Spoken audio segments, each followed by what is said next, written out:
Here with Rolling the Rocks, first podcast episode. I'm Jamie Domino, Yarik Merkulov, probably one of the most dominant golfers in Rochester right now. Can't wait to dive into your accomplishments you've had the past couple of years. But if you want to first start off by telling us a little about yourself away from golf, what you do for work, and what you like to do when you're not golfing or not working. Sure. So I'm a field sales engineer for a company called Precision Optical Transceivers, and we do integration engineering work for telecom companies. I, in particular, handle mostly internet service providers and MSOs, kind of like Charter, Spectrum, and Comcast. Okay. The job requires a lot of travel. I cover the whole country, so. Oh, really? Yeah. Wow. When it's not COVID, probably on the road 20 to 30 weeks a year. Wow. Yeah. So you're driving around. You're not flying mostly, or? It's a mix of both. Mix I'd say. of both. Yeah. And I try to bring my golf clubs with me. I was going to say, you ever work that into where it works out? Nice. Yeah. And then, I always find somebody that wants to play. Yeah. Go to some, maybe have a dozen clients in a city. One of them wants to go golfing at some point, so. Yeah, nice. Yeah. So any other hobbies? Anything you like to do, just other than golf, or? Lately I've been renovating my condo, so that's become kind of a hobby. Okay.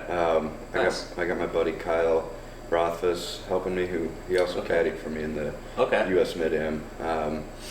And I hired him mainly because I'd never done it before. It was like literally a blank slate. I'm just like a deer in the headlights. Yeah. And so he's been kind of helping shepherd me through the process. And nice. It's been a lot of fun. It takes a lot of time too, especially when you're already all moved in. So every time I get into a room, I've got to get everything out of it, and it's just it's a painstaking process. As far as hobbies.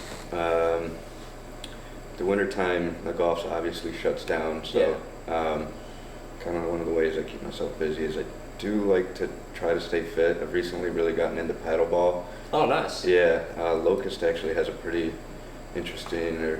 You just joined there this past year, right? I did, yeah. And they have paddle courts and they have a league there. And my buddy John Mosca invited me to be his partner, and nice. It's been a lot of fun and something to switch it up.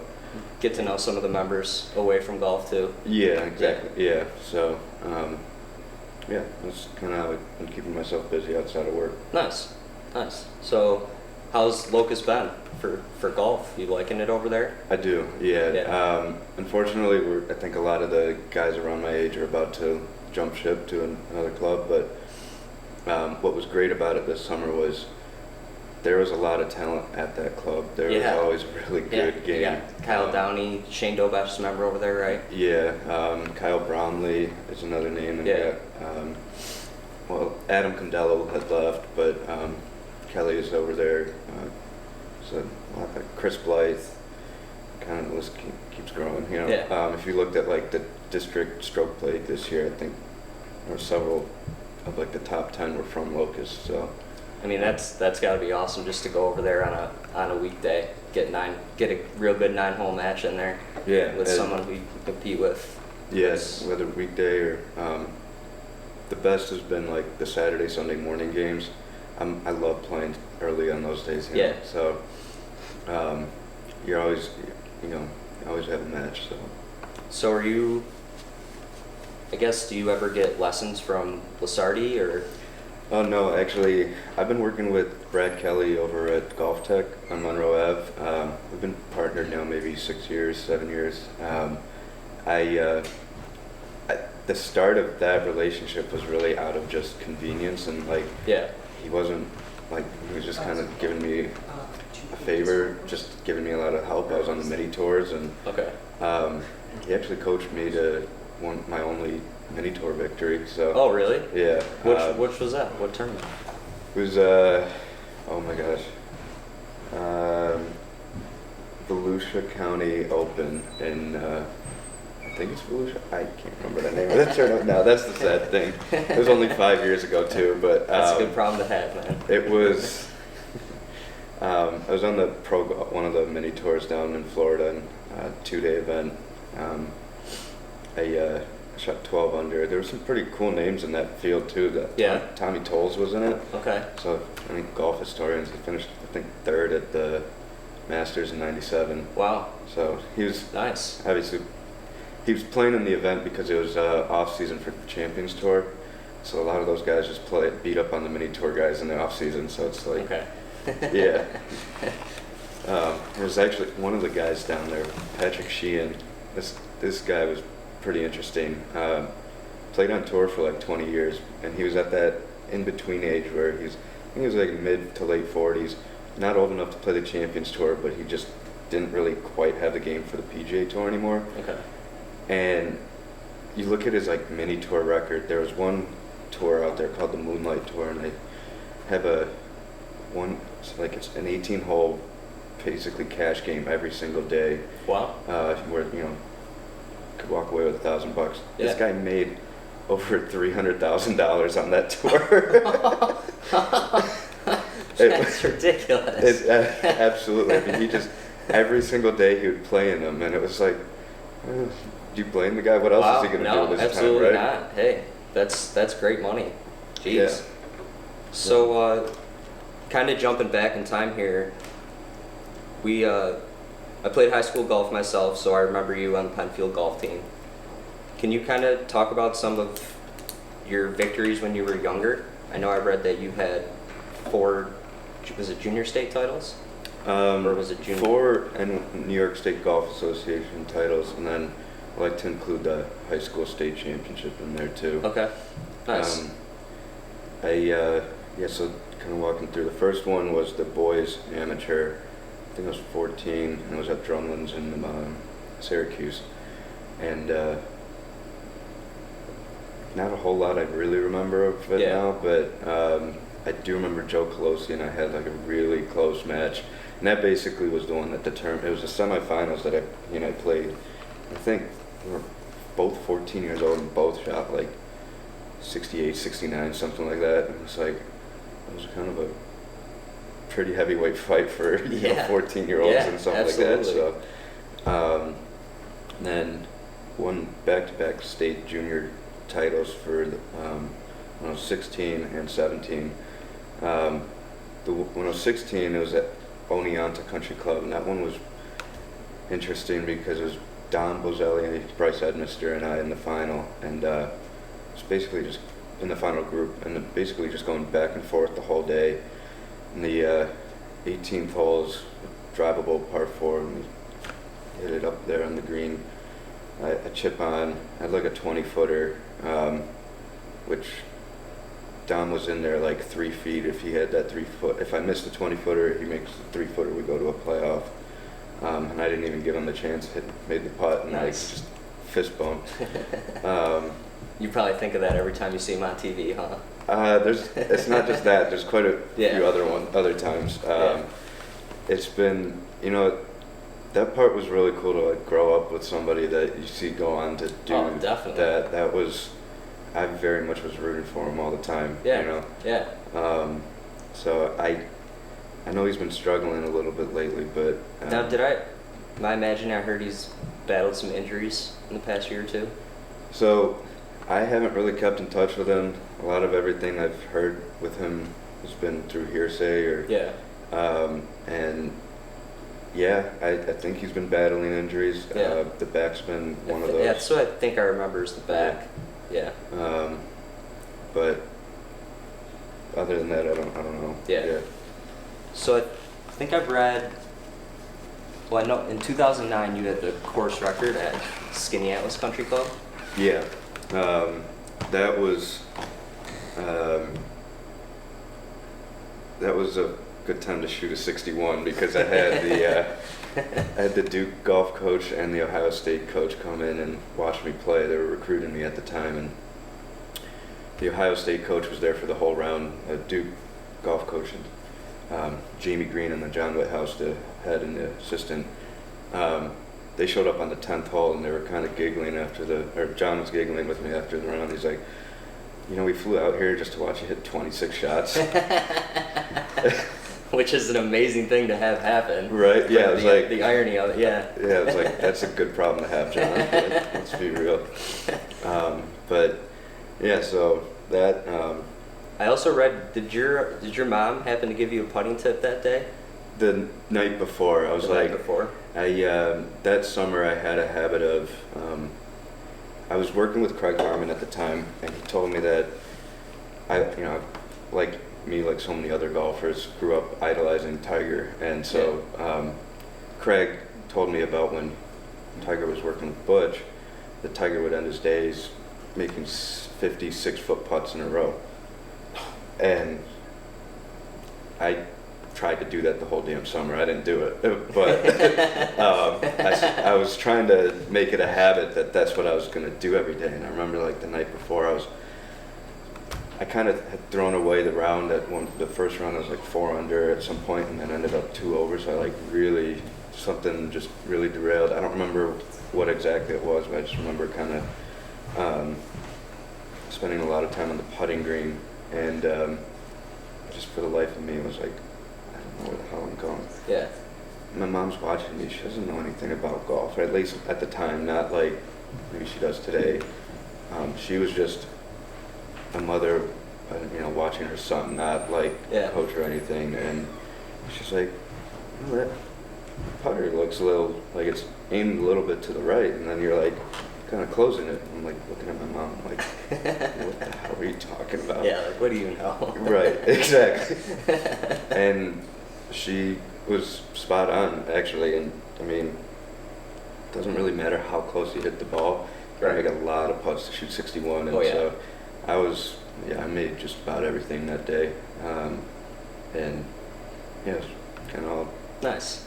Got to give her a lot of credit for that one. Yeah. So. Did you, I think I also read when I was looking into the high school tournaments, I'm not sure which one it was, but was Jordan Spieth in one of them? Did you come in second to him? Because there was actually quite a few times he never paired up. Oh, really? Yeah. Nice. Okay. And I would say at that time we became somewhat like acquaintances and friends. Like our parents had met each other too. Kind of a really cool story with him was I played him in the quarterfinals of the U.S. Junior in 2009. Okay. And the last 4 holes of that match, whatever your political affiliations are, at the time Donald Trump was just a celebrity. Yeah. Of course, the tournament was at Trump National. Okay. Wow, nice. Trump watched our final 4 holes of that match. And obviously it was for Spieth. Everybody pretty much knew Spieth was going to be what he was. Like or is, I guess. Or is, yeah. I think the year before had made a pretty good run in the Junior Am, and maybe 2 years prior to that. So there was a lot of hype around him, and then he won the stroke play portion, and then goes on to win the whole damn thing. So nice. So usually with Jordan Spieth comes along Justin Thomas. Were they? I mean, was Justin Thomas around at that? He was, yeah. And I saw. I actually didn't play. I don't think I ever actually was paired up with Justin. Yeah. I saw him at the tournaments all the time. We talked. He was very competitive. I remember at Sawgrass, he was dominating the ping pong table.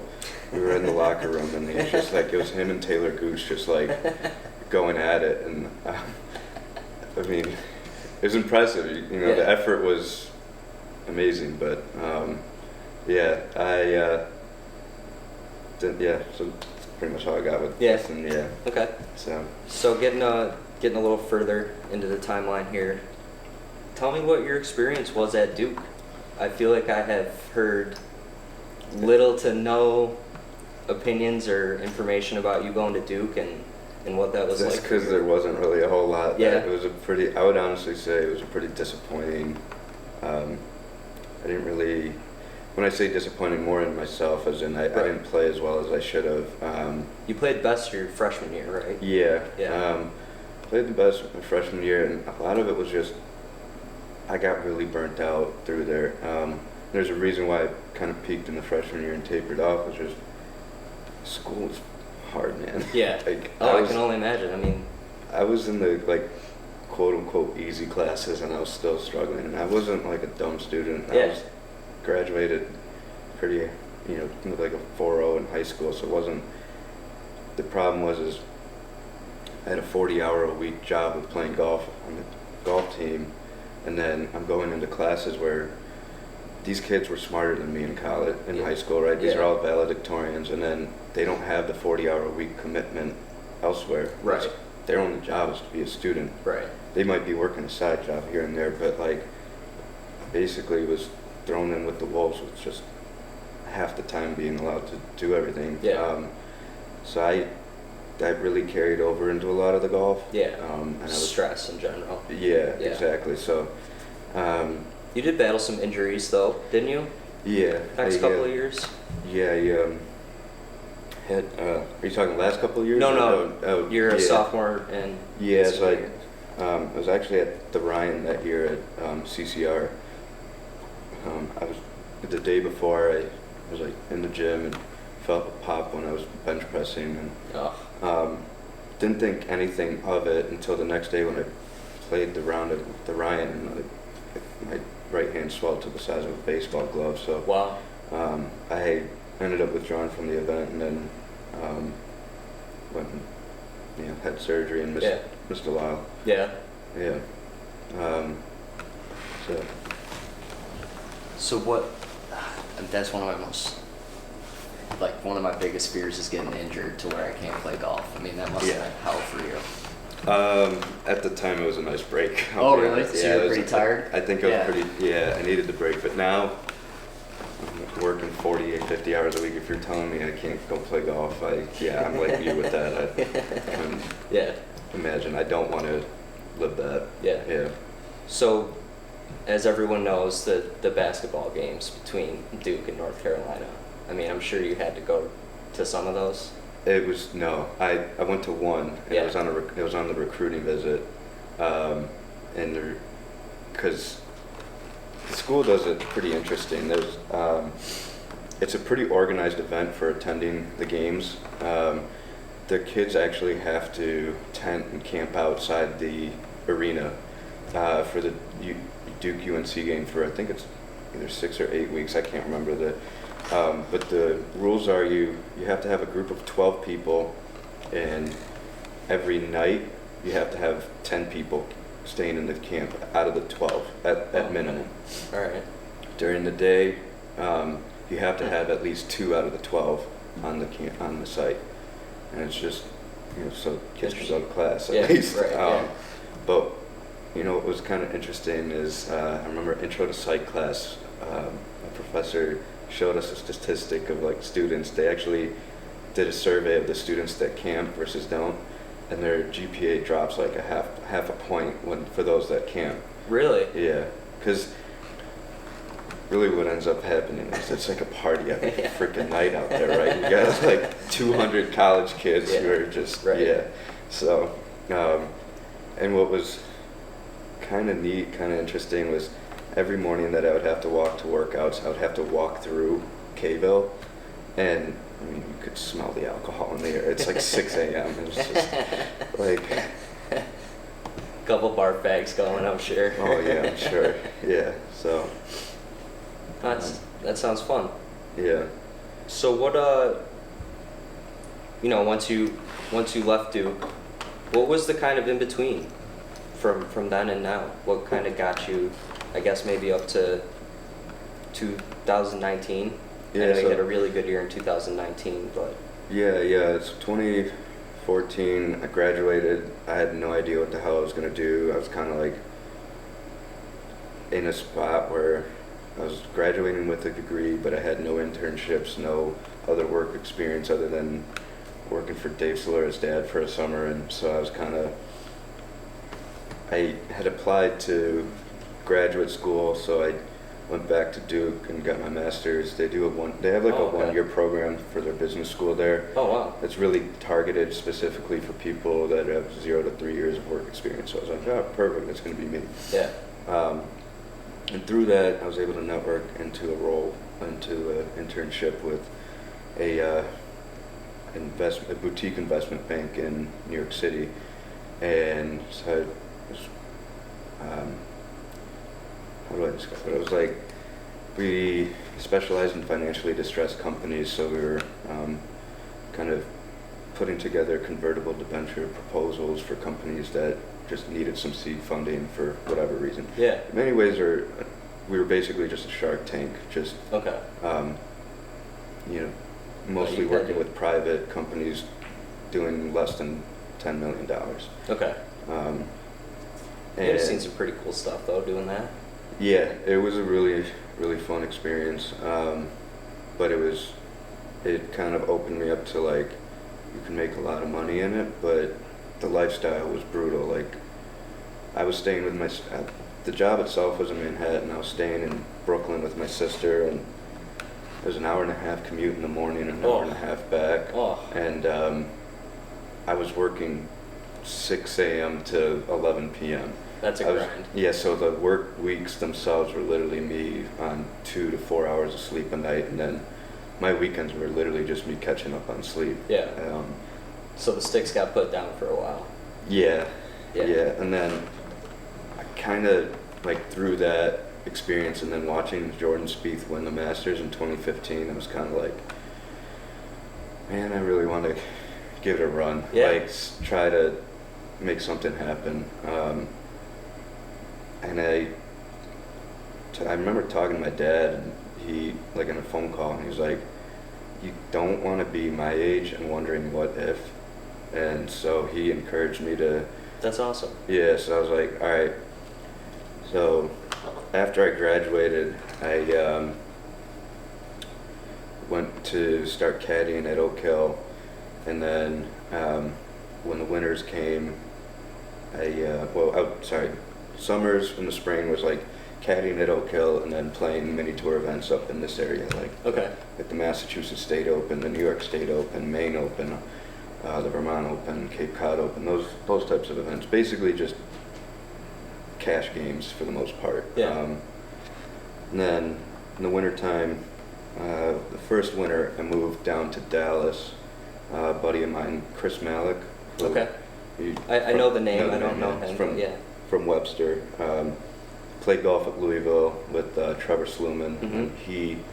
He was living down in Dallas at the time because he had found somebody in his time at Louisville that like could coach him and gave him a spot to practice. And so I moved down there with him, and we got a job working at a steakhouse in downtown Dallas called Ocean Prime, and I think we very much got strung along. I told the hiring manager, like, ideally I need to be a server, because servers in a steakhouse, they can make, especially down there, they were making 60 to 80K a year. Wow. Working maybe 30 hours a week. 30 hours, yeah. And especially at night, I was like, dude, that's perfect. I could live off of that, and then it gives me the. They hired me as a busser, and I never moved up. And I'm like, this sucks. Like, I was there for 4 months, and I could very much know, like, I could tell, like, they weren't. They had no intention of. No intention. Yeah. They just were like, we'll hire you, and then whatever, we'll pay you $80 a night, and enjoy living on that. Right. So moved out of there. The whole purpose of living there was to train and get prepped for the Mackenzie Tour qualifying. Okay. And so I moved out of my apartment in Dallas, which that was a hysterical situation. I was in a 2-bedroom apartment, 1 bathroom, and there were 6 of us. It was like I was paying $350 a month. I didn't know the guy I shared the room with, and never spoke to him. It was awkward. Like, but I also was never there other than just to sleep. My days were just wake up, go to the golf course, and then be from the golf course from like 9 a.m. to 5 p.m. and then go work. Wow. But yeah, that certainly was interesting. Do you know the movie Dallas Buyers Club? Yeah. I lived in the neighborhood where most of that story took place. Oh, really? Yeah. Okay. So, yeah. But so what was that? You said that was what, 2016? Yeah, 2016 heading into, 2015 heading into 2016, and So I moved out of my apartment in Dallas, and with all of my stuff, drove up to Q School up in Vancouver, well, Victoria Island. All right. And I remember going through customs and with like the border, and they see a microwave, like a slow cooker. I've got like drawers in the back, and they're like, "What are you coming up here for?" And I'm like, "I'm going to play Q School," and they're like, "Obviously, they don't know what the hell that is." Right. Yeah. So they take my phone. And I'm like sitting in the waiting room for like 30 minutes, and they come back and they're like, "Can you prove that you Are really going to are do really like going to this, and then can you prove that you're required to be back in the U.S. at any given time?" And the only thing I had was like a doctor's appointment in like a couple of weeks, and luckily that was enough to like let me get through. And Yeah. so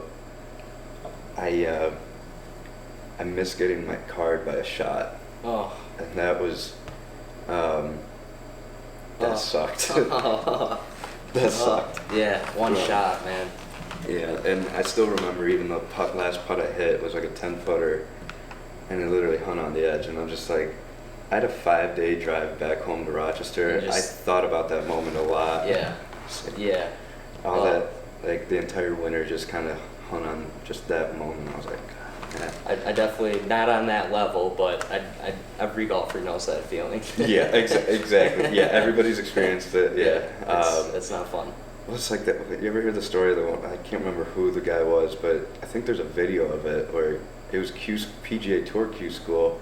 He had a 3-footer that like hit the hole and bounced out, Oh like my dropped God. and bounced out, Oh. and apparently lost his card over that. Oh. That I really couldn't imagine. That's I say everything happens for a reason, but you just gotta wonder, like, right. well, that better be a good reason on why that happened. Exactly. Yeah. Exactly. So, then after that, kind of had a decent summer with I would say like the Northeast mini tour events and stuff. Yeah. Shane Dobesh and I, Yep. we played a mini tour event up in Quebec, and I remember we rented out a university dorm for the week for like $30 a night, and it was perfect. But the funny part was they didn't provide any amenities. There were no towels, so like we didn't pack for that. So like we just assumed anywhere we were staying, and I remember getting to the course and running into a kid that was on my college golf team and like begging him to just go to the front desk of the hotel he was staying at just to hand us some towels because we had nothing to work with. But That's funny. yeah. So then after that summer, went down to live in Florida, in Orlando, and was playing and practicing at a course called Rio Pinar Country Club. Okay. And Never heard of it, but okay. it's back in like the 70s and 80s. It had a PGA Tour event. I can't remember the name of it, but it did its job. I mean, it was a good and inexpensive spot for me to play and practice. Yeah. And at night, I was a banquet server at various venues throughout Orlando. In addition to doing that, I was also running an after-school program, like teaching kids to play golf. Oh, nice. I wouldn't say wasn't running like the whole program. I was just one of the teachers. You're running your part of it. Yeah. Yeah. And that was I enjoyed it. That was a lot of fun. It was just I don't think it really wasn't something I could see myself doing long term. It was just Right. wanted to dip my toe in it, and it was. I realized how hard it is to manage 20 to 25 kids at a time. That was definitely the hardest part of it. And Yeah. keeping everybody's attention, you know. Oh, yeah.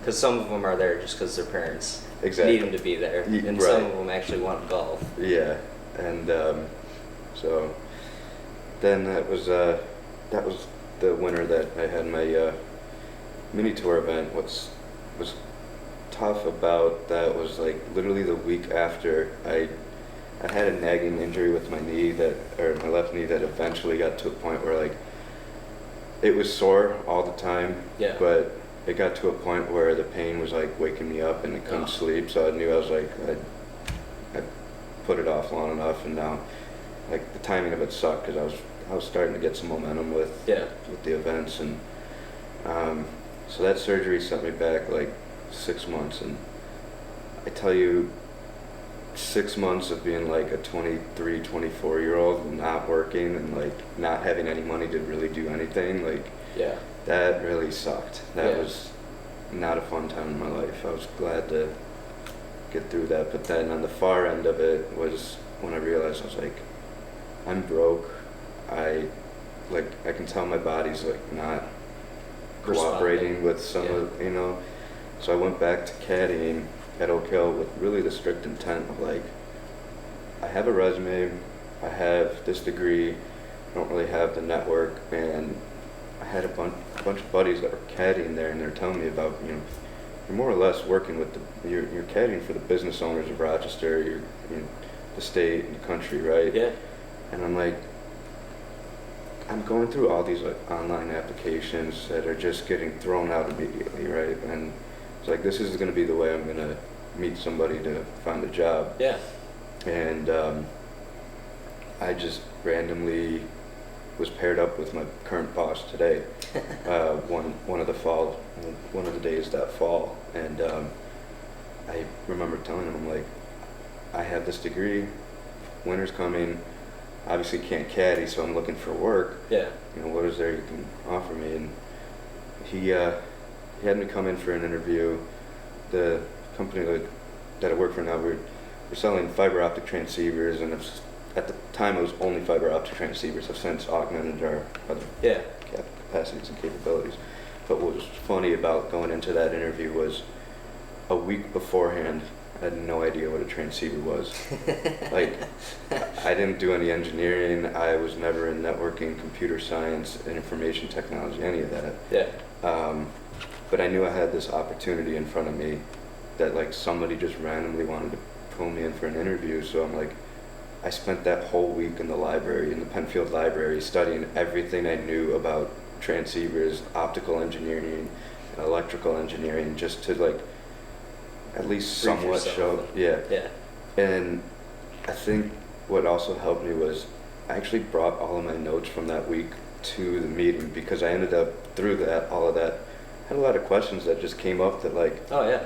And I think that really helped me in the interview. It showed initiative, for sure. Right, and so they hired me on in production, and so I spent a lot of time just like plugging transceivers in and out, running diagnostic tests, programming them, getting them packaged and shipped, and through that learned a lot more about like the whole industry, and then quickly transitioned into more like a customer-facing sales role. Okay. So it initially started with like being an administrator, where doing all the quoting, purchase order processing, and then now it's more of I'm doing a lot of the technical support, operational support for the folks that are actually using the parts. Yeah. And then also helping, achieve some of my clients' overarching goals with equipment or operations. So I handle a lot of the techs on like the low level, like day to day, but then also like the division heads that are, let's design the next mux of the future. Or, okay. I need this amount of throughput, this distance, and like, can you do it? So those are kind of some of the questions I would be answering. But so through work, that winter it was really about a year and a half where I was trying to get reinstated as an amateur, so I wasn't playing a whole lot of golf. But how long did that take? A year. A year. Yeah, it was just I didn't win enough money to. Right. I don't know what all the rules are, but I just know that for me they said like based on just having not won very much, like it's a year and you're back. Yeah. I wanted to make sure I had it in time for districts at Penfield Country Club, because I very much had that circled on my calendar. The Just last for time, everyone that doesn't know, he grew up at Penfield. yeah, I grew up at Penfield across the street. My parents still live across the street there. Can't wait for them to sell that house. It's 2 people and it's like 4,000 square feet. What do they need it all? But anyway, so anyway, with Penfield Country Club, my life growing up was like, my bus stop was right there, and you know, for my parents, it was like, do we hire a babysitter, or do you just go play golf? Right. And so we just, yeah, and that's where I met Denny Fersler. Denny. I do know Denny. He's a trip. He is. Yeah. Yeah, he's got the biggest personality and probably some of the biggest heart out of anybody you'll ever meet. Absolutely. So, I couldn't agree more. yeah, his retirement party. You know, for people that don't know Denny, there was 500 people at his retirement party, and it actually made like the front page of the Democrat Chronicle. Like, just to give you an idea of the impact this guy has had on the local golf community. And but there's a video somewhere somebody had videoed the roast of Denny, and it was maybe one of particularly Steve Barber. Yeah. I was gonna say, I think I heard this story. Yeah, Steve Barber's roast of Denny was probably one of the best bits I've ever heard. Now, was that his retirement party, or was he receiving an award that night? That was a retirement Okay, party, yeah. Gotcha. So, yeah, I think there's video of it somewhere online. I know Pat and Nick DeRizio would have it. I'll have to dig that up. Yeah, definitely. I can actually probably connect you to them to try to figure out where it is. Yeah. It's a good video. Steve Barber is quite the comedian. Yeah, it absolutely is, and he gets it.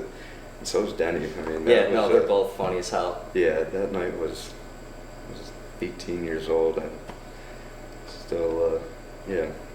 Anyway, but Denny really taught me like everything about the game, and I got to say, probably my first lesson ever with Denny is probably one of the most memorable ones, but more from like the comedic side. Yeah. My mom, obviously, I'm an immigrant, and my mom, so we came to the U.S. when I was 4. This is more to just put in perspective of like the situation. My first lesson with Denny was at 11 years old. So 7 years into the U.S., my mom still had very broken, and I wouldn't say broken English, but the accent was very, very thick. Okay. And then still somewhat of like, I don't know, she's a mom, so there's a bit of a stoic personality of sorts. She's dropping me off to have my first lesson with Denny. She comes back 30 minutes later, you know, and then they're kind of doing the post-lesson wrap-up. Like, Denny's like, oh, you know, like, today we worked on his grip, his stance, and then, you know, over the next few weeks we're going to work on drinking, smoking, and chasing women. And the look on my mom's face was just like shock, like of who did I just leave my son with for the last like half hour? And that's perfect. Lo and behold, he goes on to be one of the most impactful coaches I've ever had. And, yeah. So you did. How long did you see him for? I mean, I still see him every now and then to this day. I mean, he's not a formal coach, but I mean, You would listen to him anytime he. Because he brings a good marriage between the technical side of the game. He keeps it simple for the most part, and there's a purpose for that. You know, he's very much a proponent of like a quiet mind. It's like, he used to always tell me, he's like, you're one swing thought short of a nursing home. I don't know whatever the hell that means, but he used to say that all the time to me. And so, but on top of that, he kind of helped shape and emulate some of the competitive fire as well. Yeah. He's, I mean, if you look at his resume, that guy has accomplished a lot with the game locally, at the state. So, learned a lot from him, just like how to be a golfer and how to be a competitor like that. So, that's awesome. Yeah. And but anyway, so like back to districts at Penfield, I was like, I came in there with kind of this unconditional confidence that like I was going to win there. Yeah.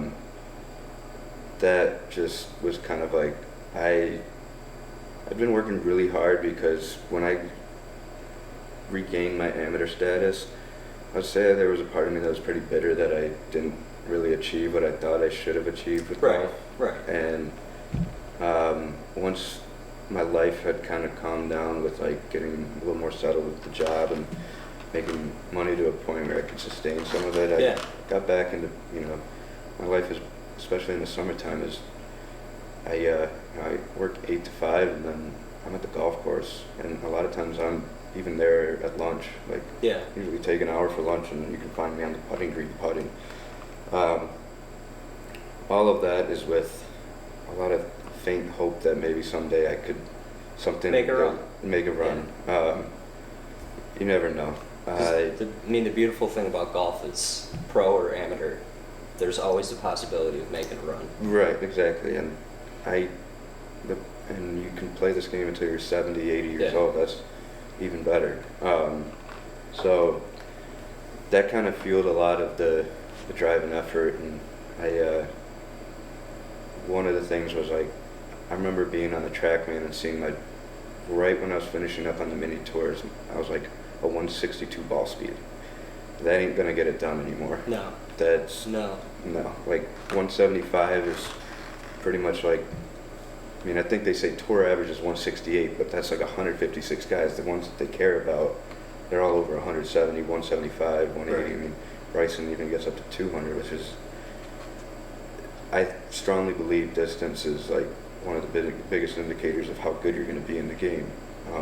If Bryson's bombing at 30, 40 yards by me on every hole, he's hitting sand wedge where I'm hitting 9-8 iron. Right. That's huge. That's huge. Yeah. So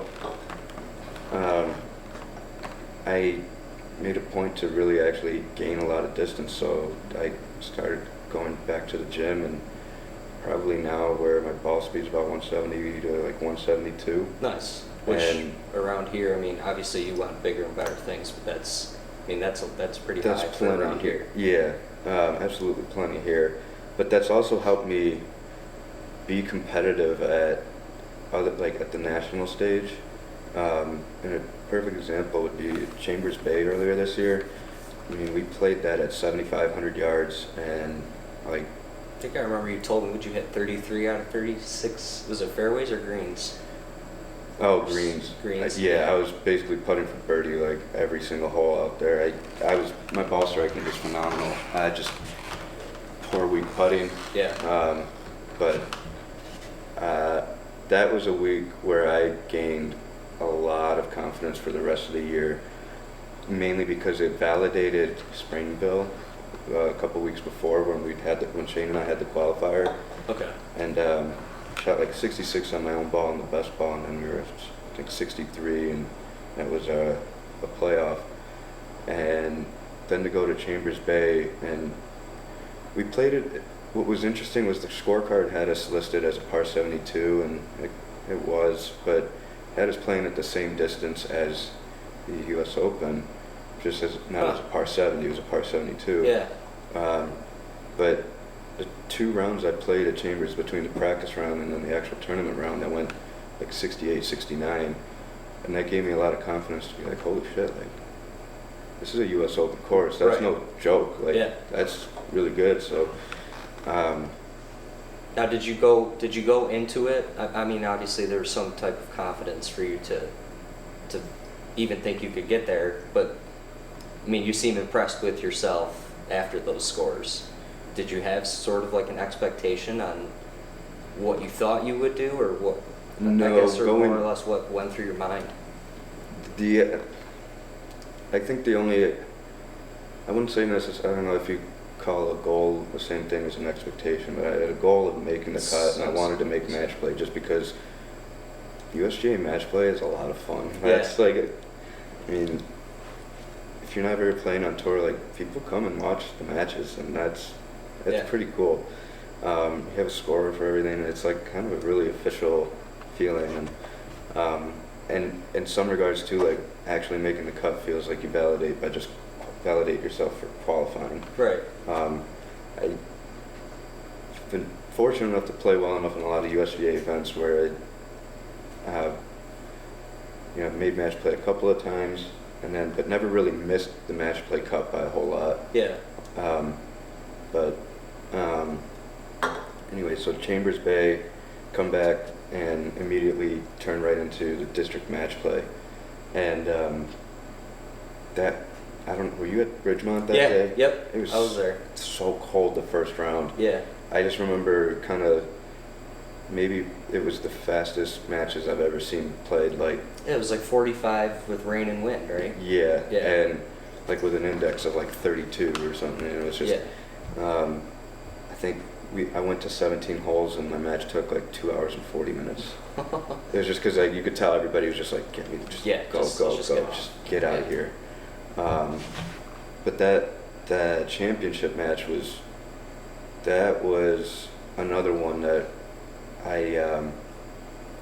gave me a lot of confidence because it was blowing like 20 miles an hour that match, and then Nick Sortino. That was the final. That was the final, yeah. So like, even though he and I are both Ridgemont members, he's been there his whole life, and I can tell very much like he's the favorite son, so to speak. We had like maybe 20, 30 members come out and watch, and it was like, I know that they want Nick to win. I remember, actually, I don't know if you remember, but when you went into the bar after to get a drink, you told me, Yeah. You were like, I can't help but feel like everybody was rooting for Nick out there. And they were, and that's very fair. I mean, yeah. It can't be the only time you felt that way, right? That's been quite a few times, yeah. I'm assuming mostly in Rochester. Yeah. That makes you kind of feel that way. Yeah.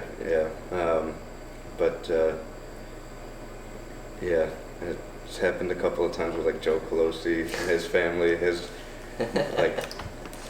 entourage comes out there, and it's like this big family, like sometimes like 10, 15 people coming out to watch him play, and I'm like, I mean, I have my mom come out and she'll watch, but we're a small family. It's just right. In Rochester, it's just my mom, my dad, and me, so no cousins out here. Okay. But and then felt that way with Dom a time or two. Yeah. And I think two Italian families. Yeah, exactly. Yeah. Where were we with that? I think you were just talking about the confidence you're gaining after the match play. So that championship match, I had to shoot 69 to beat Nick by 1. Like I had to make. It went down to 18, right? Down to 18. I had to make a downhill slider. The putt broke like a foot. Like this wasn't the best thought to have in there, but it was enough to calm me down. Was like I was kind of almost expecting to go into a playoff, even though I was standing over this 4-footer. I was kind of like, it'd be nice to make this, but don't expect to make it. Like it's a pretty tough putt. And there's probably a lot of sports psychologists that would say that's not the way to think, and I would agree with them. But in that moment, it calmed me down to make a more free stroke. Right. And to know that you wouldn't lose, is that what you're saying? If you missed it, right? Yeah, you it was would just have like a chance to. Like I still go to a playoff, but also like it took away all the expectation and let me just focus on what I'm trying to accomplish. Right. Trying to make the putt, not expecting it to go in. Right. So I was a bit surprised there, but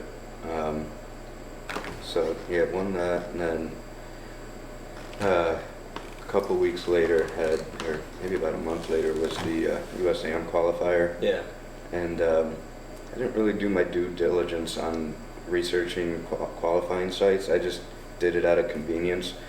And what I mean about that was I didn't realize that the Monroe Invitational had changed its dates to where it aligned, like where it just coincided with like the local qualifier. Yeah. And so I remember getting the tee sheet and seeing almost like, I don't know, it was like 8 different countries, like 10 different states. Yeah.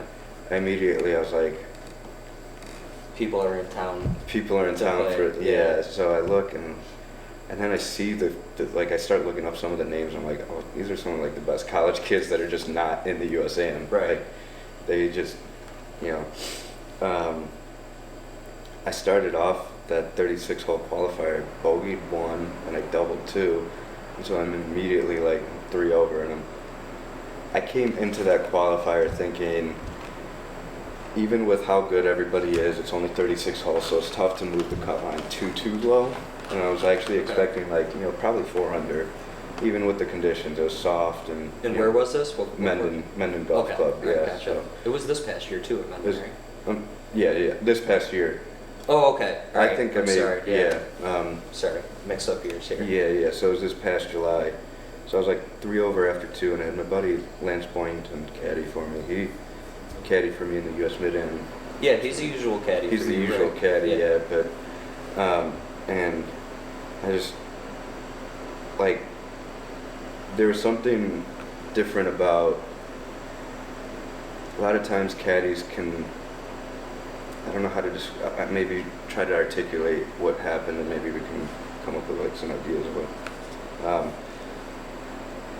I doubled the second hole, and he made no comment about anything that had just happened. He immediately went into the routine of the next shot. Right. And through that, it kind of helped me of like, there was no discussion about what just happened. We went right back to work, right back into routine, and I ended up birdieing the next hole, and then was back to even by the 9th hole, and then played the last 27 holes 8 under to go into a playoff.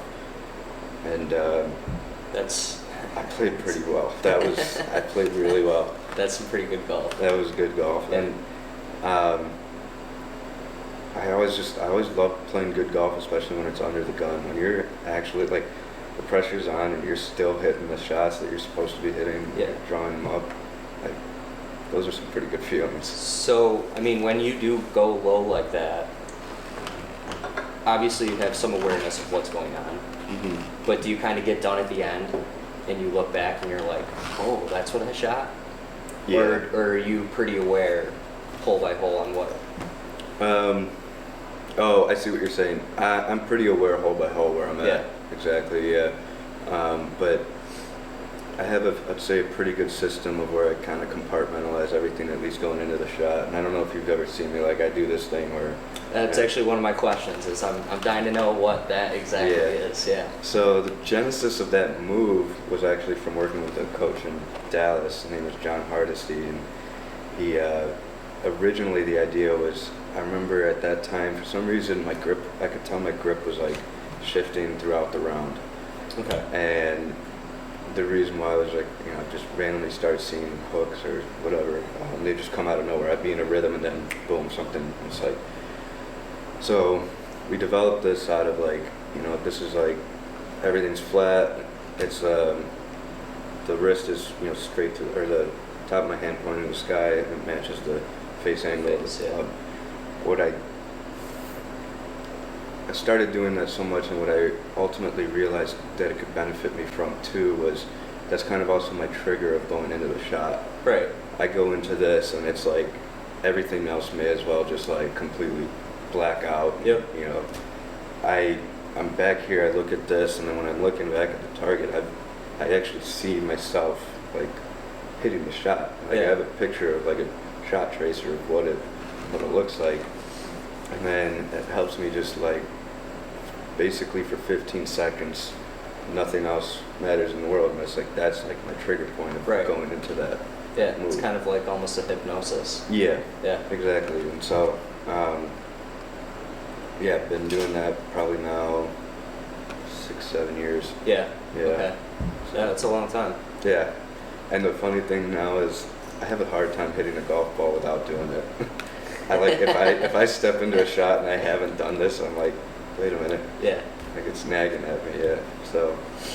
That's good though. That's what I think people need, whether it's that or something. You just need something. Yeah. What Louis Oosthuizen used to have that red dot in the glove. That helped him win the British Open in 2010. I don't know if you ever heard that. So what, he would look at it when he took his grip? Yeah. And that was his like, mine went dead after that. Yeah. So. Yeah. Interesting. So,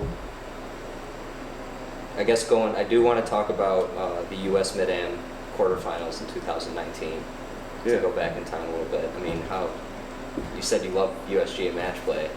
Yeah. And it doesn't. That week, it was going to be a week that there's going to be parts of it that I tell my grandkids, and then parts of it that I don't tell my grandkids until they're adults. So the part that I'm going to be telling my grandkids was in the practice round, I had a really bad bout of plantar fasciitis, however the hell you want to, just like popped up on me. I took a bad step and like, wow, I was like hit. And I just remember thinking to myself, I'm like, I'm gonna walk until they like have to carry me off of here, because I'm staring like 6 months of no golf right now. I'm at the USGA event. Like, I'll be damned if I go home. Right. And so I limped the whole week. Wow. I became pretty good friends with the paramedics on site, because every single morning was me coming in, having them like do some compression, wrap a foot, pop to the ibuprofen, and on your way, and then change the bandage when we were making the turn on the 9th hole. And I very much like You think any it other helped your event. tempo? Huh? Do you think it helped your tempo, knowing you were nursing No. that side a little bit? I don't know. The one thing that's nice about my golf swing is, if you ever see I'm so flat-footed, if I had to actually push off the right foot like everybody else does, probably would have struggled. But luckily, with just the nature of my swing, that right leg's dead anyway. Okay. I wish it wasn't. Yeah. I know that that's a limitation with where I'm at with my swing, but it is what it is. Right. But yeah, tempo, no, but yeah, it was basically like 6 days of just like, and then going back to the hotel, like sleeping with like 3 or 4 pillows under my leg, making sure it was like up in the air the whole time. Yeah. But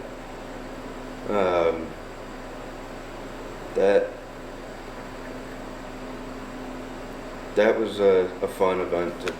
That was the first time I'd had Lance come out, and he had caddied for me in the U.S. Open sectional, but his wife was kind enough to let him spend a week out in Colorado with me there. I don't know how some guys go to those events without a caddy. Just more than anything, it's like fun to just experience something like that. Yeah, to travel and be with somebody else. Soak it up. Yeah.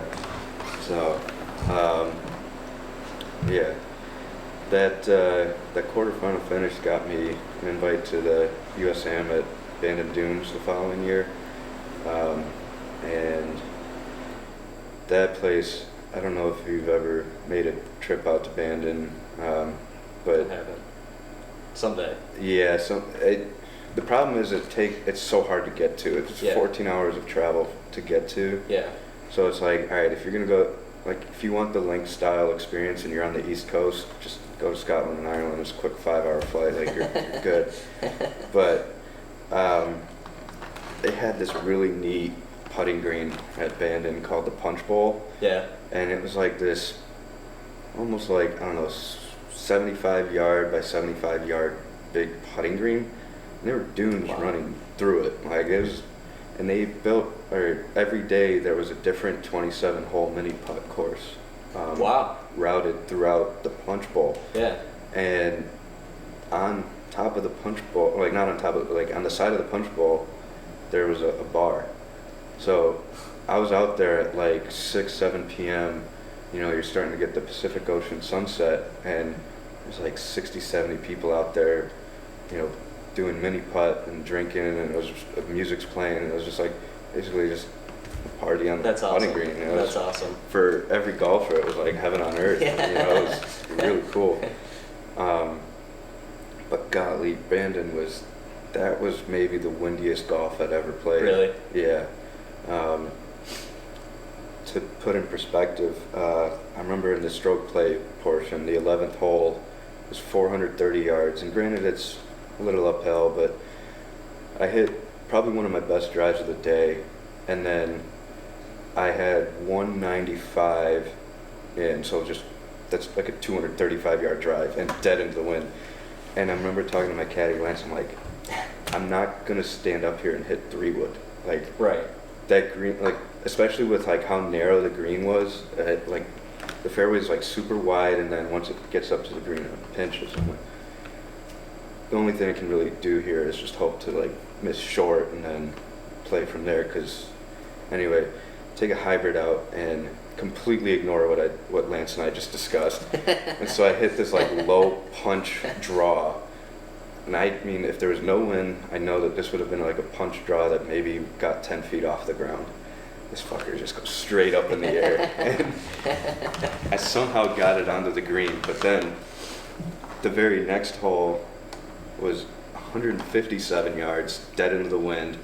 And the scary thing about this was like, if you were past the hole, it goes right into the Pacific Ocean. Wow. So I'm standing over there and I'm like, 157 yards, I've got 5-iron. I'm putting a lot of faith in Mother Nature right now, because like 5-iron's like a 210 club. I tried to punch it. I had 47 yards for my second shot. I hit it like 100 yards. The wind just killed it. And I've never played in anything that severe. Yeah. And turned right around, and the next par 5 is like 600 yards, but straight downwind. And I hit driver 8-iron. Like, wow. Just how severe the wind was. Yeah, going back down. Yeah.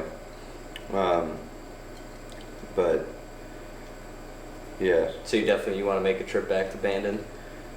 Whether Yeah, it's recreational or competitive. Yeah, I do, and the one thing I'm kicking myself for from that event was there's Pacific Dunes, Sheep Ranch, and then Trails, and then I think there's one other course, I can't remember the name off the top of my head, but they're all like within the top 15 public courses in America, all just right at this resort. Right there. And they're all like I think they're all priced at $350 around each course. Yeah. And I had an opportunity to play one of them after the USAM, and I turned it down because I was like, no, $350. And I'm like, looking back, I'm like, when am I ever going to be back there? Like, you could live with right. dropping $350 on something like that. Like, yeah. What was I thinking? Yeah, right. So I missed an opportunity to play some of the other courses, but I was like, I've heard some people compare that to kind of like the Pinehurst of the West Coast. Okay. Yeah. And so, yeah. Have you ever played Pinehurst? Played it quite a bit. Yeah. In college, Duke's only an hour away from there. So that's right. Yeah. Okay. We'd play there probably once or twice a semester, I'd say. Nice. And it was a real treat. But I just played number 2 with the redesign for the first time since over my birthday this past February. That was really cool, but I can also see like they really got to trick that course out now with just how good everybody is. Yeah. So they made it more playable. For the average golfer, I guess you could say. Yeah, they made it more playable for the average golfer. Yeah. But it's like you could tell back in 2014 when Martin Keimer won and he kind of went off. I think he finished 10 under. That was kind of a fluke. Won by like 8-9 shots. Yeah. But you saw how they had to make it was right. like concrete. And, yeah. But fun experience. Yeah. Yeah. No, I bet. So obviously you've had 2 events now in the U.S. Mid-Am where you've done really well. The quarterfinals, you've made it far, but I mean this year, setting the course record, setting it or tying it? I can't remember. At St. Katie. Tied the course record. Tied it. Mm-hmm. What and you lost in the first match play match, right? Yeah. So tied the course record at St. Kitty Head, and then also set the tournament record for the U.S. Mid-Am. Gotcha. That's what it was. Yeah. Okay. What do you kind of pat yourself on the back more for? The 2019 like getting all the way to the quarterfinals, or doing that in the stroke play, even though you didn't make it as far? I would say the stroke play, because that's the only spot I actually have, that was the one time I etched my name somewhere in some record book. The quarterfinal finish was probably, in the grander scheme, what people might consider a better performance, but set a tournament record, one that was set for 20 years, and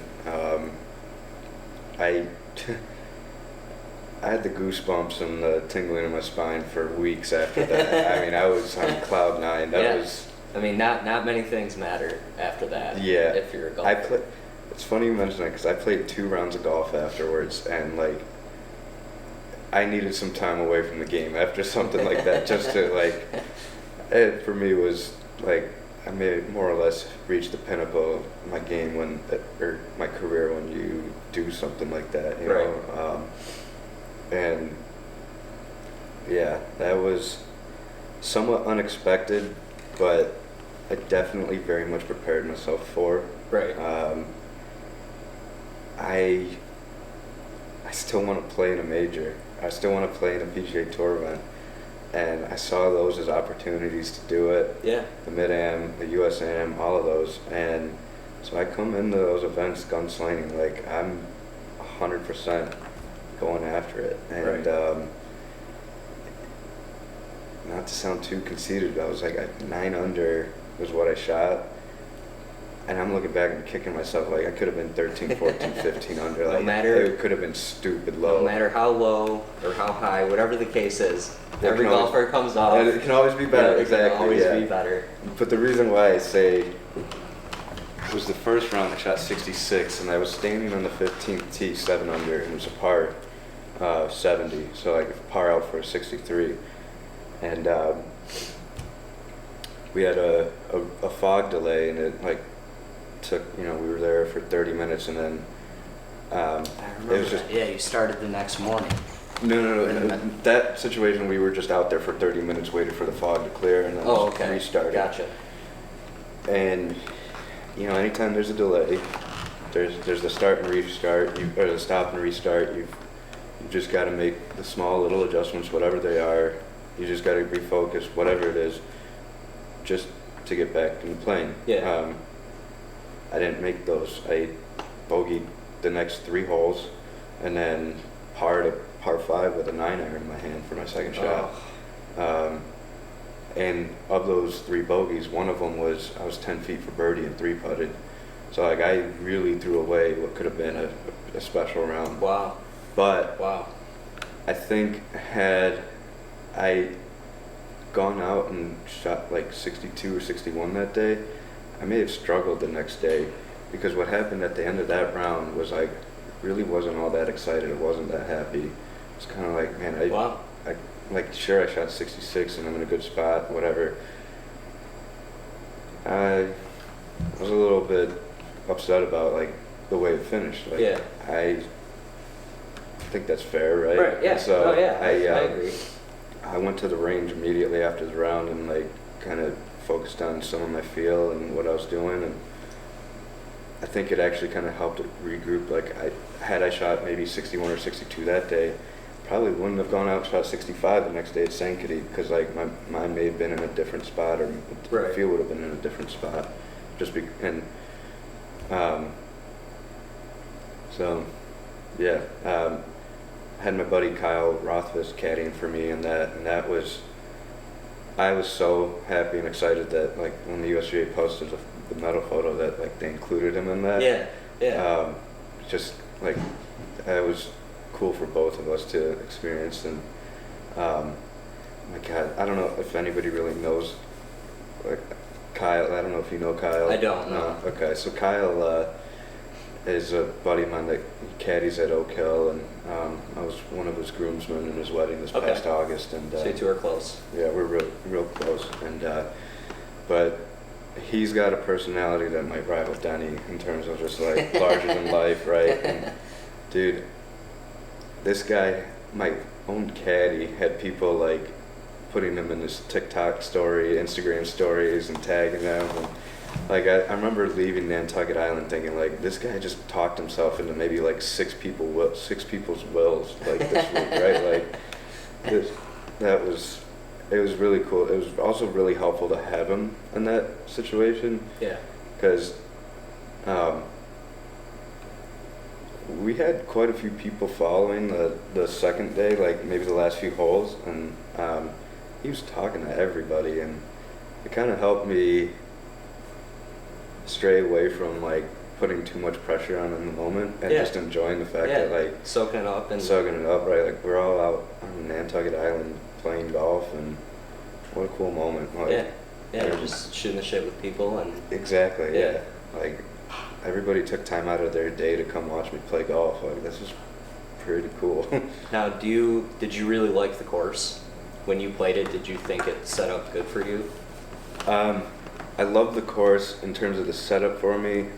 I would say yes, because it was an American Link style. There wasn't a tree out there. Yeah, And I'm not the most accurate driver, but this is where I would say some of the distance game has helped me. I was noticing that like I had no trouble hitting out of the fescue, and it was like I may as like a hole that's 400 yards. I may as well just go ahead and hit driver, and then wedge it out of the fescue if I need to. And Right. I got wedge and I need to hit it 100 yards. I saw a lot of guys that week laying back where I thought they're just trying to hit a fairway. just trying to hit a fairway, and you probably didn't need to really be thinking like that. Right. You were just being too protective and probably overthinking it. And so like I was, other than the first hole at Sankaty, which really just requires an iron off the tee, I was hitting driver everywhere, and I was just bomb and gouge that whole week. Because I don't know, even a 100-yard wedge shot out of the fescue when it's blowing 20 miles an hour, that's Right. still an easier shot than Yeah, you're 100. You laid back to the fairway 160 yards. right. And then what do you do if you missed there? Now you're 160 yards back, right? Like you may as well just Yeah, get it all the way up there. yeah. So No, definitely, that's a good perspective. yeah. So definitely And set up well. you played pretty well in the first match play match, right? I did. Yeah, I think you shot under par, didn't you? Yeah, it was 1 under. When I was looking back through a lot of the other matches, that would have been just fine. Yeah. And I even had the guy up against the ropes too. I was 3 up through 12, and he was seemingly dejected, walking to the 13th tee, and thinking like, just you'll be fine. You know, finish it. You gotta finish Yeah. it. Yeah, just and he went out and birdied 3 of the last 6, and Wow. I mean he came back and earned it. And the last 6 holes there aren't a joke either. Like Yeah. those were some of the meteor par 4s that he was doing that on. So props to him. What was funny or interesting was I watched him like win the playoff to get in to play me. The USGA events, that cut for the match play, and then that subsequent playoff is fun to watch in itself. Yeah.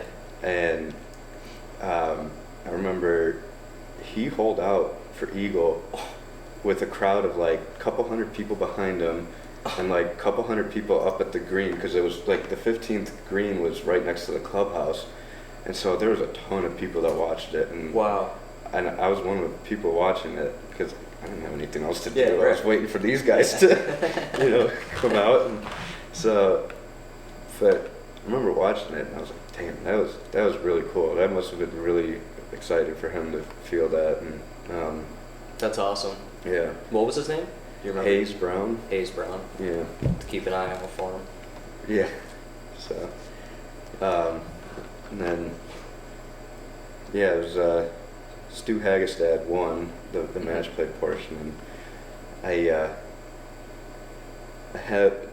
I remember Stu from like junior and college golf. And, Yeah. like watching him win a second time was just like another like I'm pretty focused. I'm gonna be coming back next year. Like really, I don't know. I wanna win. I think I have the game to win. Is it Aaron Hills next Aaron year? Hills next Yeah. year, yeah. So it's like, all right, it's a long course. Yeah. I hope I can, I didn't really expect or realize, like, when I first went to the Mid-Am a couple years ago, I'm one of the longer hitters out there, and that kind of surprised me at first. Yeah. But now it's like, all right, I should take advantage of that. Yeah, no, Aaron- absolutely. Aaron Hills is a course that I could do that on, so. Fairly, maybe you're not on an island or peninsula, whatever you want to say, but probably similar to St. Katie in ways, right? Yeah, yeah. Linksy, Link style. It may even be more undulated. undulated. Yeah. And, yeah. rolling hills and stuff like that. Yeah. So, Now, what did that tournament record? What exemptions followed that? nothing. Nothing. I get nothing out Oh. of it. Yeah. Oh, So I thought for sure I don't there even was get something. invited next year. I still have to qualify for the mid-am next year. Really? Mm-hmm. Wow, that's surprising to me. It- You'd think they'd give you something. Yeah. No, it's literally just a medal that's been sitting on my TV stand mantle for a little while now. So. Wow, Yeah. I'm surprised by that. Yeah. Now, did you get anything for going to the quarterfinals in 19? Yeah, so that one got me exempt into Sankaty Head. And then it traditionally doesn't get you the USAM qualifier, but because of COVID, they got rid of all the stroke, or USGA got rid of all the stroke play qualifying, Gotcha. and then redid the qualifications and gave me an exemption Gotcha. into Okay. Bandon. Yeah. So obviously, I mean, that was incredible. And Oakmont was a month before that. Yeah, Oakmont was in August, and I mean, that had to have been just to play that course, really, in general. Was that That- your first time playing it? so after I qualified in July, Shane Dovesh had a buddy of his that was a member there. He was able to get me out, and so I went and played a practice round in the middle of July, just like on a random Wednesday Yeah. morning. And what was kind of neat was my caddy. I could tell this guy was like a football player. And it wasn't until after the round where I was like talking to my member that was hosting me. I was like, this guy sounds like a pretty good dude. Like he caddies and then he just takes his daughter to golf tournaments. He's talking about his daughter being like one of the best junior golfers in the country, and she's like 13 or whatever. Oh wow. And then he's like, well, to put it in perspective, that guy was a tight end for Dan Marino when he was at Miami. And I'm like, come again? Like, yeah, he's like, he's just kind of filling a void in his day right now. Like, all right. That's a pretty good void. Yeah, right. And so, yeah, that was the thing that I loved about caddying was how all the interesting characters and personalities you meet, and you know, especially at a lot of these places, there's so much you can learn off like these people because of how successful they are. There's a reason they're in the spots they are, and you spend 5 hours with them. Yeah. Even if it's just through osmosis, you're gonna learn something. Yeah. You know, and that was what I really liked about that. And like, a couple of years ago, Oak Hill hosted the Simpson Cup, which is like the Ryder Cup but for war veterans. Oh, okay. And they actually had like a 4-star general come in for like some of the pro-am, and I ended up caddying for him, and that was like kind of a neat experience. I'm drawing a blank on his name right now. Yeah. But just like some of the other guys in the group, this guy wouldn't tell me anything directly about what his job was or whatever, but the other guys in the group were like, not for nothing, but like this guy was one of the higher ups in the Afghanistan war, like probably responsible for a lot of people's deaths. And I'm like, that's Wow. wild for me to comprehend right Yeah. now. Like that's just To have it said like that is Exactly. is quite the yeah. So Probably got the chills. yeah, it was definitely bizarre for an unusual feeling. Yeah. And the guy I caddied for, I was paired up with somebody on the GB&I team, and it was kind of neat to like have the experience of like this guy. He didn't have a physical disability, but he was on the team, and I asked him about like life over, and he's just like a normal dude, like works a trade over there and goes to the pub after work, and but like here he is representing his country in the Simpson Cup. Like Yeah. that was a pretty neat experience. And what I heard stories that like afterwards those guys partied really hard at the Strath Allen. I don't remember. I wasn't invited. I wasn't allowed to go. But man, Yes. from some of the details, I wish I did. So Nice. yeah. So, can you tell me a little about what's in your bag? What clubs you got? If they're more of like doesn't really matter to you, or are you a big numbers guy, or are you big? You know what's funny is Feel, you told me ahead of time too to think about that, and I didn't even bother looking in my bag. Just kind of like, I know I have mostly all Titleist equipment except for my driver. I have the Sim Max 2, but then I think I have the T200s maybe, or T100s or something. I'm more about making sure that they're just fit properly, and then I like some forgiveness. Like, to me, I kind of always find it funny when guys are like, yeah, I got to get a muscle back because you can work the ball better. And I'm like, can you? Like, really? That's important to you? So I know what you mean. yeah, so it's just like, I don't know, just if it's easier to hit, why not? Like, Yeah. it's a game of darts now. It's Right. the shot shape concept is in large part gone away now. It's That's an interesting point. yeah, so it's, I mean, even here, see guys on tour, a lot of them aren't going away from blades. See a lot more forgiveness, Right. more put on a forgiving club, and so the putter though is what I'm most excited about. It's a Scotty Cameron, and it was actually made in the, like, I had it fitted for me at the Scotty studio. Nice.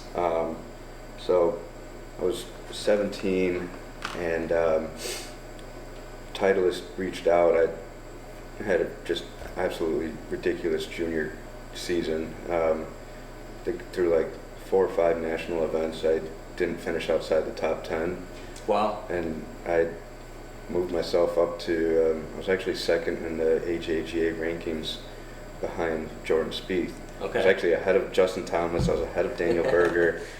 Like, That's awesome, man. That's Yeah. gotta be fun to say. it was cool. And so through that, Titleist reached out and were like, if you can fly yourself out to Oceanside, we'll set you up with Scotty and Wow. get you fitted for a putter. So my dad was like, all we got to do is, a couple of airplane tickets. Fine, we'll do that. Yeah. And so I flew out the night before my appointment, and I didn't actually meet Scotty. It was one of his associates that did the fitting. Yeah.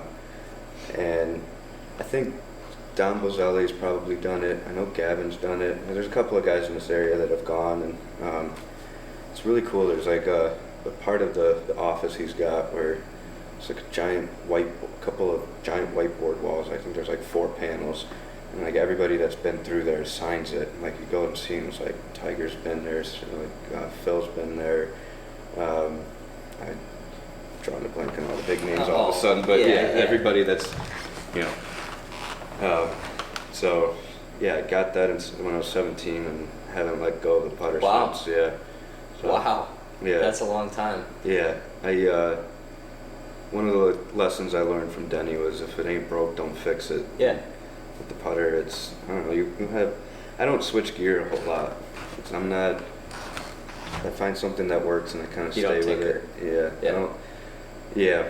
The tinkering was a long time ago. When I was Right. at Duke, I tinkered a lot. We had access to all the, loft lie machines. If you wanted to change the grind, we had like a tool to grind everything. And so and we had somebody that was like a partner to the team that helped me kind of walk through and build my set. And so I just remember all of those specs and just kind of kept them with me, I guess, Yeah. since, and try to just replicate that anytime I get a new set. Or I do the fitting and then try to compare it. I do a fitting every time I get a new set now, but then Okay. try to compare it to where it was. And, Right. kind of make judgment calls there. Sometimes I don't like the fittings because they'll stick you with just one club, like a 5-iron or a 6-iron, and then try to build the entire set around it. And one thing I've noticed for me is, like, I have to have the wedges a little bit more upright, and the long irons a little bit flatter. And if you do a fitting with just one club, you're not going to see those types of granularities throughout the set. That's a really good point. So, yeah. But yeah, so did the Scotty thing, and that was also a chance I got to play Torrey Pines out there. Oh, nice. And I will forever be grateful to Torrey for what, like, from the standpoint of it's a public park, like I think the city of San Diego owns it or some town or Yeah, I'm whatever. pretty sure you're right. What was kind of interesting was after the fitting, my dad and I had a red eye scheduled back, so we had like 6 or 8 hours to kill until the flight, and we're just driving along Highway 1, and I look at my dad, I'm like, I think Torrey Pines is around here. Like, it's got to be. Like, there's the ocean. Like, we're in San Diego. So Yeah. we stop in, and I'm putting on the putting green for a little bit, and my dad comes up to me. He's like, I don't see a whole lot of traffic coming through here right now. Do you want to see if maybe you can get out and play? And I'm like, I was just, like, I wanted to play so bad, but I was staying at the putting green thinking, like, I don't want to, like, tease my dad with, like, he doesn't have his golf clubs, so Right, he's not going right. to be able to play, so we'll just hang out here for a little and head out. He gave me that little earworm. I go into the pro shop, and I'm just like, I mean, you know, is there any chance I could get out and play? And they're like, oh, yeah, we're actually shut down for the day. You just, do you want a cart? And I'm like, Oh. yeah, sure. And they're like, yeah, just take one of the carts and just go play. And I'm like, that's it? And they're like, yeah. I'm like, Wow. and so it was like 5 o'clock, so it's like, it's a state, or it's like a park, so Yeah. they're operating on those hours, and I drove around the course like a madman. I got like 13 holes in before it got dark, and That's awesome. Yeah. Sometimes those experiences trump a lot of other experiences. Yeah. Just the ones that don't really mean anything other than just enjoying golf. right, exactly, and it was the year after the U.S. Open when Tiger won there, and Nice. I remember driving back to the clubhouse and drove by the 18th green, and that spot where he hit that putt to like force the playoff to Rocco Mediate, brown, just completely brown. Like you knew everybody coming through there had hit that putt, wanted to hit that guy. So that was, That's pretty funny. yeah. But Do you, are you religious with any training tools? yeah. I think we've talked about the putting mirror before. Yeah, so within the last year, for sure, been using the putting mirror and the Dave Pelch putting tutor, and my putting is night and day. And one of the other changes I made in the last year was I had all that success this year by making like a putting grip change. Like I went from the way Tiger putts with the left index finger, and then kind of, Okay. and I noticed like my right hand was way too active and tended to pull my putts, especially under pressure. I could never keep the heel first. Yeah. And so it was actually, Lance gave me the idea to try to change the grip and go left hand low. And obviously Spieth does it and has had a Hall of Fame career with Yeah. that. And I think it's become more and more adopted in the last 10 years. So I figured, may as well give it a try. When I was growing up, I was like, I'm not going to do that. Everybody on the golf channel was telling me, like, oh, the guys that are putting left hand low have demons in their head. And it's like, I'm not going to, whatever. Right. The theory of the games have changed, and so I decided to tinker with that, and I changed to left hand low.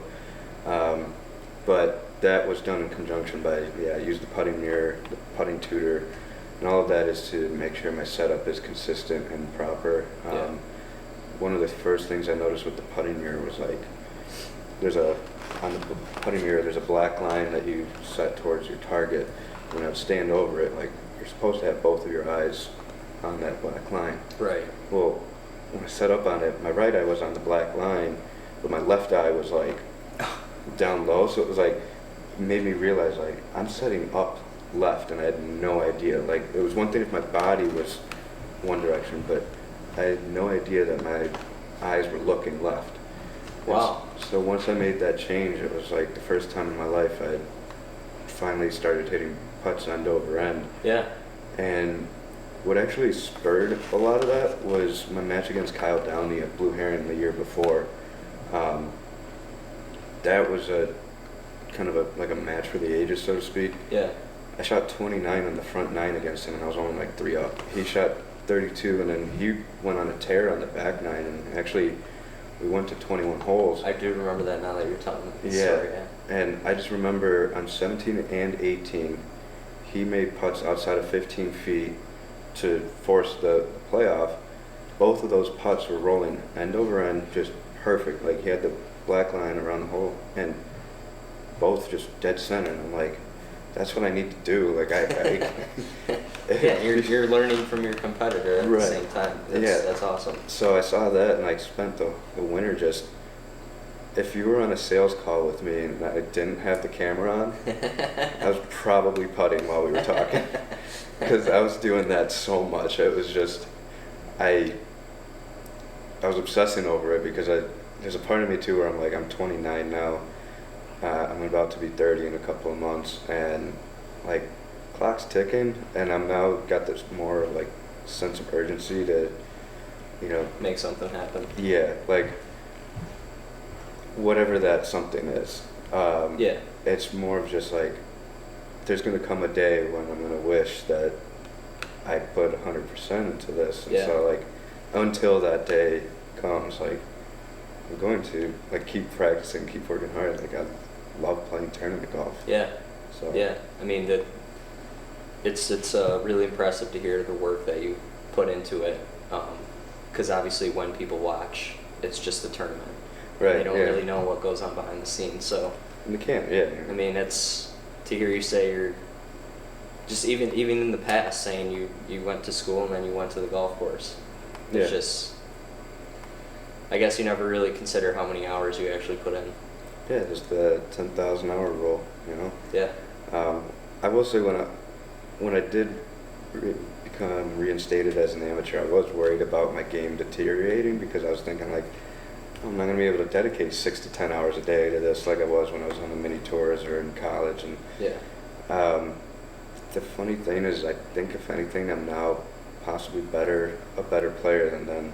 And I think a lot of that came from a change in perspective of just not just golf, but life in Yeah. general. I mean, it sounds like when you got your job situated, you got your feet kind of underneath you. Yeah. You knew you had some security that relieved you of a lot of stress. Yeah, definitely. Yeah, it's like playing stress-free. Like, when you're on the mini tours, you're standing over a putt knowing like, this is going to cost me Right. $500 if I miss it. Right. Yeah. That sucks. Yeah. But I mean, I certainly miss that, and if the stars align and I can go down that path again, oh my God, I'd kill for it. But it's got to come with some sort of funding or whatnot. But, Yeah. Oh yeah. Absolutely. But like, because I can't hit 200-300 balls a day now, when I do play, the games become more of like, I'm drawing up shots out there. Right. And not very mechanical, or not as mechanical as I once was. You might be misled when you see me doing this type of stuff, but it's just kind of being a golfer. Yeah. Enjoying it while Yeah. it's happening. And another change in the way I play too now is like, I play percentages and numbers, where it's like, it used to be where I was like, I'm going to hit I can hit any shot within a couple of feet. And it's like, that is not how the game goes at all. You've got to just kind of play your tendencies, which a lot of people say like, you can't compensate. I don't say playing your tendencies is the same as compensating. Right. To me, I think of it as more of like an optimal game theory strategy, right? Yeah. No, that's an interesting perspective. I mean, it's no secret that the best play for misses. Yeah. If I miss, I want to miss here. Right. So it kind of It's like- sounds that's along the same sort of thing. Yeah. I'm understanding you right. Yeah, very much so. Yeah. And a lot of that came through working with Brad Kelly more recently. Okay. So like, it came to my mind more when I was like, when you hit into the simulator, and the simulator gives you your dispersion, and it shows you like where you're at, and it's like, well, I hit like 10 balls, and I know that like 8 out of the 10 when I tried to do this were like, short right, but then only 2 out of the 10 when I tried to do the same move were like long left. You can work with those numbers. It's something Interesting. Yeah, and because you're not gonna hit it close all damn day, No. but you've got to draw up to where like your tendencies are, kind of like, I'm either gonna hit it close or that miss is gonna go, Right. in a good spot. Right. And so, in a spot that's just not going to kill me, and that's not always easy, and there are going to be times where you do get bit in the ass with that, but it's more of just trying to find that every small little stroke to lower your score. Yeah. Yeah. Yeah. especially when you're not, like you said, hitting 200 balls a day. Right. Yeah. Yeah. Exactly. So. Wow, that was an interesting perspective. Kind of formulating that game plan. Yeah. I like that. Can you kind of touch back more on like the drive you feel to get, like, you seem to be motivated by seeing other people's successes from our conversation. I don't mean that as in you're not motivated yourself, but what kind of drives that fire, that competitiveness, especially for golf specifically? It's kind of a loaded question there, but Yeah, I'd say very much pride fuels a lot of it, for sure. And a lot of it is fueled by just like the disappointment of, I don't think I've necessarily achieved all I could have achieved. Right. And I would very much say I underperformed in college, and circumstances kept me from being able to go after the pro career in the way that I envisioned. Right. So you definitely feel like you have way more to prove to yourself, for sure.